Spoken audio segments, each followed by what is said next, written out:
बहुत सारे लोग अक्सर ये कहा करते हैं, या तो तुम हमारे साथ हो या हमारे खिलाफ।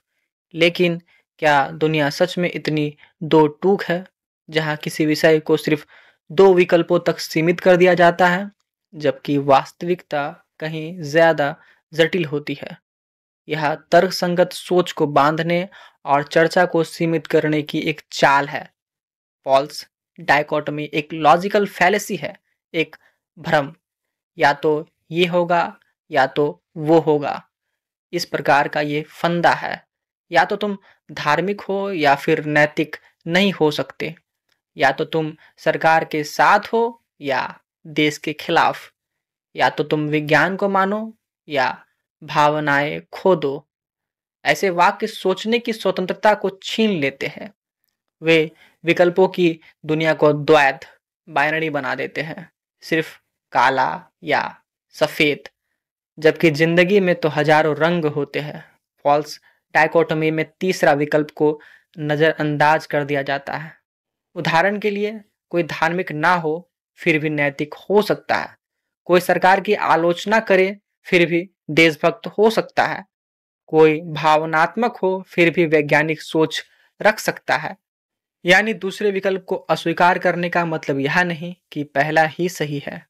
मीडिया में अक्सर ये कहा जाता है, अगर आप इस नीति के खिलाफ है तो आप देशद्रोही है। अगर आप इस अभिनेता का समर्थन करते हैं तो आप अन्याय के साथ है। और राजनीति में हम नहीं तो अराजकता, या तो राष्ट्रवादी या गद्दार। धर्म में या तो ईश्वर पर आस्था रखो या फिर जीवन निरर्थक है। और घरों में या तो इंजीनियर बनो या फिर कुछ नहीं। आप कैसे पहचाने और कैसे इससे बचे जब भी कोई कहे या तो ये करो या तो वो करो। एक पल रुकिए और सोचिए, क्या कोई तीसरा विकल्प संभव है?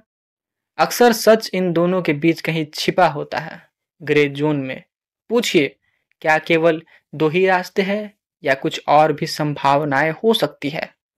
कंट्रोल के लिए जब कोई चाहता है कि आप उसकी बात माने तो वह आपको सीमित विकल्प देता है, भावनात्मक दबाव बनाने के लिए, ताकि आप जल्दी जल्दी निर्णय ले बिना सोच विचार के, बहस को जीतने के लिए, ताकि सामने वाला उलझ जाए और सच्चाई छिप जाए।